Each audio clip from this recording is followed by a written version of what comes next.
তারেক রহমান কইছে যে এই দেশে চরমপন্থা এবং মৌলবাদের অভয়ারণ্য যেন পরিণত হইতে না পারে। দেখেন, অতি উত্তম কথা। তবে ইন্ডিয়া মনে করে মৌলবাদীদের বিরুদ্ধে শেখ হাসিনাই একমাত্র ভরসা। ইন্ডিয়া টুডে একটা নিবন্ধ ছাপিছিল 2022 সালে। 2016 সালে বামেরাও বলতো দেশের বড় শত্রু মৌলবাদ। হাসিনার ফ্যাসিবাদ কিন্তু বড় শত্রু না, বড় শত্রু মৌলবাদ বামেদের মতে। তাইলে আমরা বুঝলাম বাংলাদেশে মৌলবাদ বলে একটা জিনিস আছে, মৌলবাদী বলেও একটা জিনিস আছে যা খুবই খারাপ, তাই না? সেটারে বিএনপি খাইয়া দিতে চায়, সেটা বিএনপি প্রতিরোধ করতে চায়। আচ্ছা, খুব ভালো কথা। তাইলে খালেদা জিয়ার নিশ্চয়ই মৌলবাদীদের সম্পর্কে একটা বক্তব্য আছিল, সেটা কি একটু আমরা শুনে আসি? আসেন শুনি, এডিটর সাহেব শুনে দেন। মৌলবাদী ধর্মীয় লোক আছে কিন্তু মৌলবাদী নয়, তারা বাংলাদেশকে ভালোবাসে, তাদের অবদান আছে দেশের জন্য এবং তারা দেশকে রক্ষা করতে চায়। তার মানে খালেদা জিয়ার বক্তব্যের বিরুদ্ধে দাঁড়াইল তারেক রহমান। এই মৌলবাদ নিয়ে কেন বাঙ্গুয়েলিদের এত চুলকানি? আসেন এটা একটু দেখি, তাইলে বুঝবো বিএনপি কার খপ্পরে পড়িছে। মৌলবাদ এদের ইংরেজি হইতেছে ফান্ডামেন্টালিজম। এই শব্দের উৎস কখন? শব্দটা প্রথম 20 শতকের শুরুর দিকে আমেরিকাতে প্রোটেস্ট্যান্ট খ্রিস্ট ধর্মে এটার উদ্ভব। 1910 থেকে 1915 সালে এই প্রোটেস্ট্যান্ট খ্রিস্টানরা একটা সিরিজ পুস্তিকা প্রকাশ করে, দ্য ফান্ডামেন্টালস নাম দিয়ে, যেখানে বলা হয় বাইবেলকে আক্ষরিক অর্থে মানিতেই হইবে, আক্ষরিকভাবে মেনে মেনে চলতে হবে। তখন খ্রিস্টান জগতে ফান্ডামেন্টালিস্ট মানে ছিল সেই সব খ্রিস্টানেরা যারা বাইবেলকে অক্ষরে অক্ষরে অনুসরণ করত, বা বলতে পারেন রক্ষণশীল খ্রিস্টানেরা।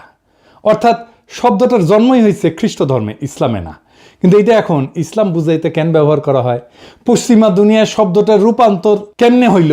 আসেন এটা একটু বুঝে দেখি।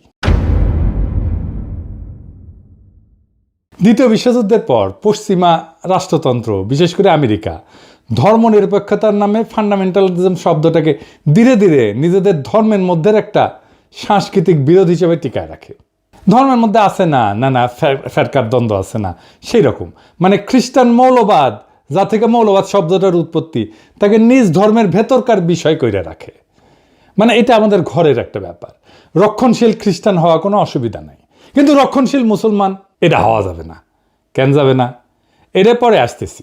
আমেরিকার সোভিয়েত ইউনিয়নের কোল্ড ওয়ারের টাইম থেকে এই ফান্ডামেন্টালিজম ধীরে ধীরে একটা পলিটিক্যাল এবং সিকিউরিটি টার্ম হয়ে দাঁড়ায় পশ্চিমা বিশ্বের, বিশেষ করে ইরানের বিপ্লবের পরে 1779 সালে। ওই সময় থেকে পশ্চিমা মিডিয়া এবং একাডেমিয়া ইসলামকে কেন্দ্র কইরা ইসলামিক ফান্ডামেন্টালিজম শব্দটা ছড়াইতে শুরু করে। এখন প্রশ্ন হইতে পারে যে কেন ইসলামকে টার্গেট করা হইল?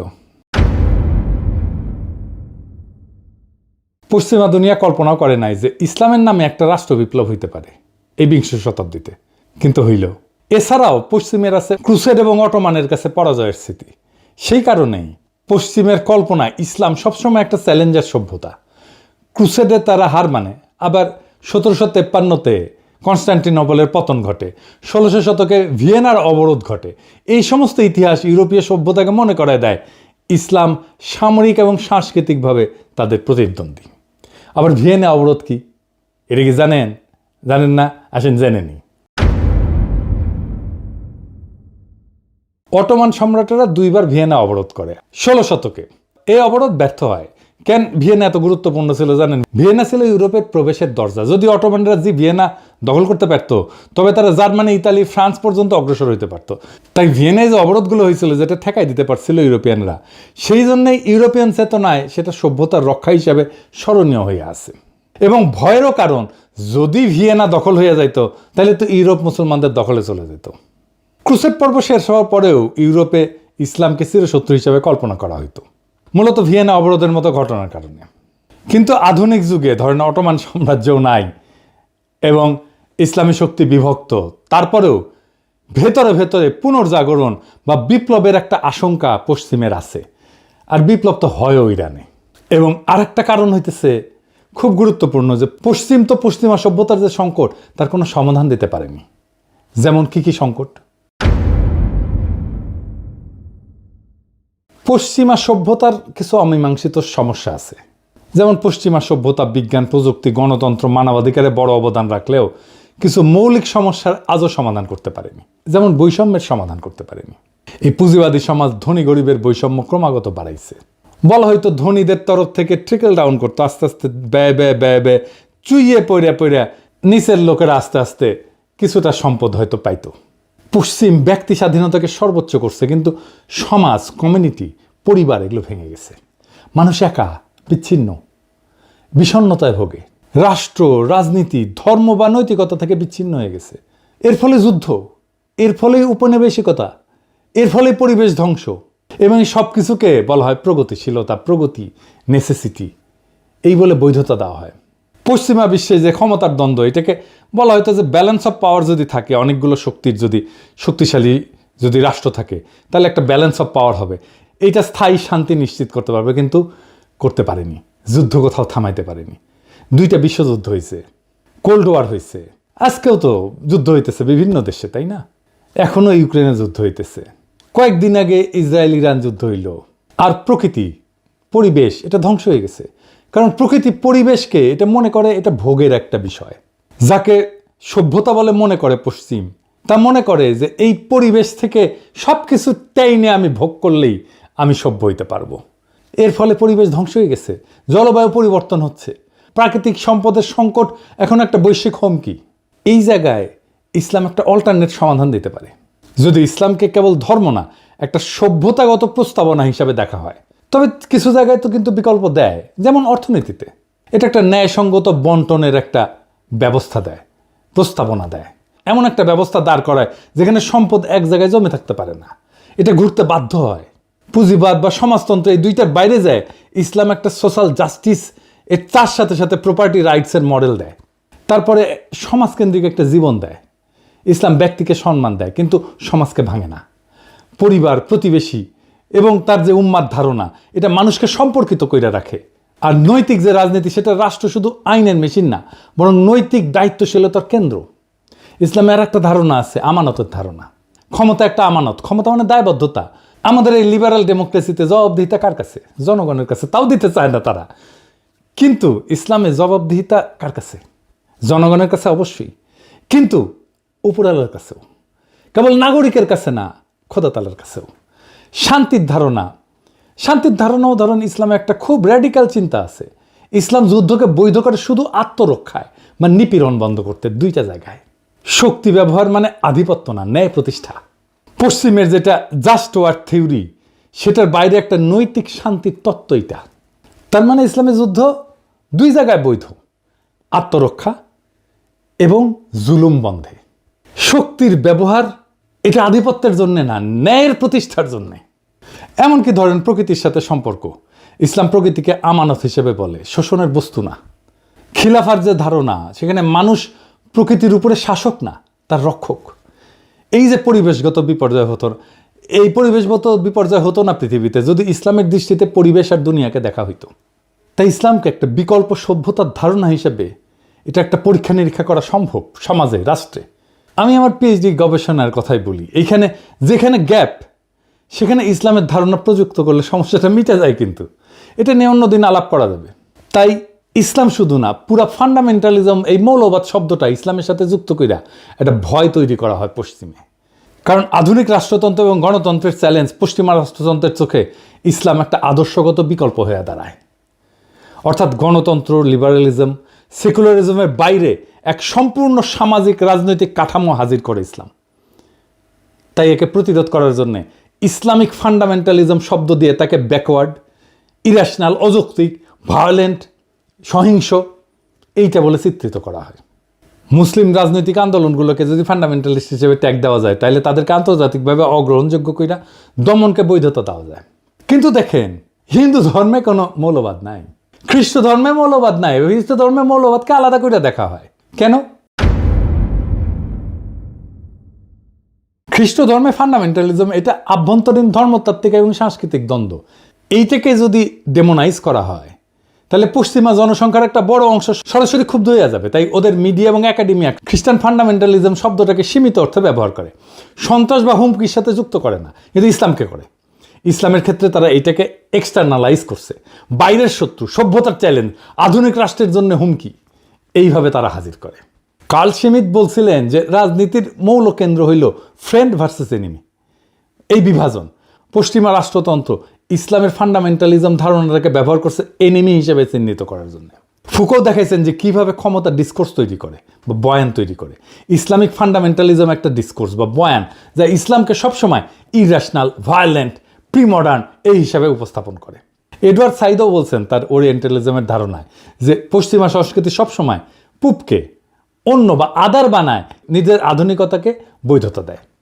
এবং এই যে ওয়েস্টার্ন ডেমোক্রেসি, পশ্চিমা লিবারাল ডেমোক্রেসি নিজেকে একমাত্র বৈধ রাজনৈতিক রূপ হিসেবে দাঁড় করাইতে ইসলামিক ফান্ডামেন্টালিজমকে বিকল্প রাজনৈতিক কল্পনা হিসাবে সে ডেমোনাইজ করে।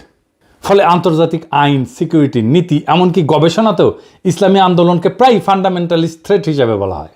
যদিও একই ধরনের ইহুদি বা খ্রিস্টান চরমপন্থাকে সেটা বলা হয় না, হিন্দু চরমপন্থাকে তো বলা হয়ই না, দেখতেছেন তো। যা যা একটা ইসলামী সমাজকে আলাদা মিনিং দিছে সেটাকে আক্রমণ করা হয়েছে পশ্চিম থেকে। নিজের কালচারকে, নিজের প্র্যাকটিসকে ঘৃণা করতে শেখানো হয়েছে। আফগানিস্তানে বোরখা পরা ছিল ফ্যাশন, এটা অভিজাততন্ত্রের প্রতীক। যেই নারী বোরখা পরবে তাকে ধরে না হয়তো সে ধনী এবং সে কোনো কাজ করবে না, সে অভিজাত, তার কাজ করার দরকার নাই, তাকে অন্যভাবে সম্মান করা হইতো। এইটাকে পশ্চিমানারা বানাইলো নারী নিপীড়নের আইকন। কি খোদা আমারে উঠায় নাও। বোরখা খুলে বেলায় প্রগতিশীলতা। অটোমান হেরেমকে বলা হয় নির্বিচার যৌনতা, অথচ জানেন এইটা নারীর ক্ষমতায়নের একটা super duper model, very effective alternate model. একদিন আলাপ করবো এটা নিয়ে। নারীবাদীরা এখন থেকে লাফানো শুরু করবে, মূর্খসোদা নারীবাদী। বাংলাদেশে সব প্রগতিশীলের মূর্খসোদা, নারীবাদীরা আরও বেশি মূর্খসোদা। এদের সাথে আলাপ করবো আমি হেরেম নিয়ে। যাই হোক, বিএনপি পশ্চিমের বয়ান নিচ্ছে ইসলাম প্রসঙ্গে। তার রাজনৈতিক প্রতিপক্ষকে মোকাবেলা করার জন্য যদি আওয়ামী বয়ানের কান্দে চাপতে হয় বিএনপিকে, তাহলে তো বিএনপি আর একটা আওয়ামী শাসনই উপহার দেবে। পশ্চিমের ভয় একটা ফেয়ার ইলেকশনে ইসলামী দলগুলো যদি ক্ষমতায় চলে আসে, এই ভয় তারা মিশরে পাইছে, একই ভয় তারা গাজায় পাইছে। হামাস জিতছে, তারা স্বীকার করবে না, কিন্তু মোদিরে মাইনা নেবে। আজিব বাত। এইভাবে রাজনীতি চলে। জামাতের সাথে বিএনপি তো আসলে কোনো প্যারামিটারে জিততে পারবে না, না আভ্যন্তরীণ গণতান্ত্রিক চর্চায়, না কর্মীদের রাজনৈতিক মানে, না কর্মীদের সাহসে, না কর্মীদের সংখ্যায়। বিএনপি ছাত্রদল, ছাত্র শিবির যদি এখন রাস্তায় মারপিটেও নামে, ছাত্রদল হাইরা যাবে, এটা বাস্তবতা। না বিএনপি প্রতিষ্ঠান তৈরি করতে পারছে, না কর্মীদের নৈতিক রাজনৈতিক পড়াশোনা, শিক্ষা প্রতিষ্ঠানে সংগঠনের প্রভাব বাড়াইতে পারছে, কিছুই করতে পারেনি। বিএনপি জামাত বা ছাত্র শিবিরের সাথে তুলনায় কোনো ধারে কাছে যেতে পারবে না। এই জন্যই তারা বাইসা নিছে এমন একটা জায়গা যেখানে জামাত দুর্বল, সেটা মুক্তিযুদ্ধ। এই মুক্তিযুদ্ধের মাঠে এসে জামাতকে ঘায়াল করতে চায়, তাই তাদের মুখে মৌলবাদ, তাই তাদের মুখে জঙ্গিবাদ। সেই একই বয়ান আওয়ামী লীগের বয়ান, কারণ এটা সহজ। জামাতের রাজনীতিকে মোকাবেলা করার জন্য যে দক্ষতা থাকা দরকার, ইন্টেলেকচুয়াল ক্যাপাসিটি থাকা দরকার ছিল, সেটা তো বিএনপির নাই। তো বিএনপি নিছে সহজ পথ, মুক্তিযুদ্ধের কথা বলে কোণঠাসা করা। এই রাজনীতি জিতবে না, এই রাজনীতি জেতার না। এই রাজনীতি অবশ্যই বিএনপিকে পরাজয়ের রাস্তায় নেবে। এই রাজনীতি বিএনপিকে রাষ্ট্র ক্ষমতা আসতে দেবে না, লিখে রাখতে পারেন। এটাই বিএনপির রাজনৈতিক পরাজয়ের কারণ হবে। পশ্চিমা শক্তি আমাদেরকে কোনো সাহায্য করেনি হাসিনা বিরোধী লড়াই, আমাদের কোনো ধরনের কূটনৈতিক সাহায্য করেনি। হাসিনার শাসনকে সর্বতভাবে সাহায্য করে গেছে, সাপোর্ট করে গেছে পশ্চিমা শক্তি। এখন সেই পশ্চিমা শক্তির ইচ্ছায় যদি বিএনপি তার আগামীর রাজনীতি নির্ধারণ করে, তার রাজনীতিকে বাংলাদেশের মানুষ প্রত্যাখ্যান করবে। বাংলাদেশের মানুষ তার ধর্ম, তার সংস্কৃতি, সেটাকে সাথে নিয়ে বাংলাদেশের মানুষ আগামীর রাষ্ট্র গঠন করতে চায়। পশ্চিমাদের সাজেশনে না, পশ্চিমাদের ধারণা দিয়ে না, পশ্চিমাদের প্রেসক্রিপশন দিয়ে না, বরং পশ্চিমাদের প্রেসক্রিপশনে যারা রাষ্ট্র করতে আসবে তাদেরই বাংলাদেশের জায়গা হবে না। বাংলাদেশের রাজনীতির বড় ট্র্যাজেডি হইল নিজেদের শক্তি আর ঐতিহ্যকে ভরসা না কইরা বিদেশি প্রেসক্রিপশনকে আঁকড়ায় ধরা। আওয়ামী লীগ তা করছে বছরের পর বছর, আর বিএনপি যদি সেই একই পথে হাঁটে তবে তার পরিণতি একই হবে। মৌলবাদ নামের কৃত্রিম আতঙ্ক দেখায় জনগণকে ভয় দেখানো যায়, কিন্তু ক্ষমতা দখল করা যায় না। বাংলাদেশের মানুষ চায় না কোনো আমদানি করা প্রেসক্রিপশন, তারা চায় নিজেদের ধর্ম, সংস্কৃতি, ইতিহাস এবং আত্মপরিচয়ের ভেতর থেকে বেরিয়ে আসা একটা রাষ্ট্র। সেই রাষ্ট্র হবে ন্যায়ভিত্তিক, বিশ্বাস এবং মূল্যবোধ নির্ভর, যেখানে বিদেশি লেবেল না, বরং বাংলাদেশের মানুষের রক্ত মাংসের চাহিদা তার রাজনৈতিক চালিকা শক্তি হবে। তাই আজ যদি বিএনপি আওয়ামী লীগের সহজ পথ অনুসরণ না কইরা বরং নিজের কণ্ঠে, নিজের বয়ান, নিজের আত্মপরিচয়কে রাজনৈতিক ভিত্তি করে তোলে, তবে এই জাতি তার পক্ষেই আবার জায়গা উঠবে। কিন্তু যদি তারা পশ্চিমের সাজেশন আর আওয়ামী লীগের কপি পেস্ট রাজনীতির মধ্যে হারায় যায়, তবে এই জাতি তাদের ক্ষমা করবে না। ইতিহাসের আদালতে তখন বিএনপির নাম লেখা থাকবে আত্মসমর্পণকারীর তালিকায়, পরাজিতের তালিকায়। বাংলাদেশ আজ নতুন দিগন্ত চায়, আওয়ামী বা পশ্চিমা কণ্ঠস্বর না, বরং নিজের সত্যিকারের কণ্ঠস্বর যে দল সেটা শোনাবে, সেই দলই আগামীর বাংলাদেশ করবে, এইটা লিখে রাখতে পারেন, এটা নিশ্চিত। সেটাই ছিল 2024-এর বর্ষা বিপ্লবের অঙ্গীকার। বাংলাদেশ সেই পথেই হাঁটবে। ইনকিলাব জিন্দাবাদ।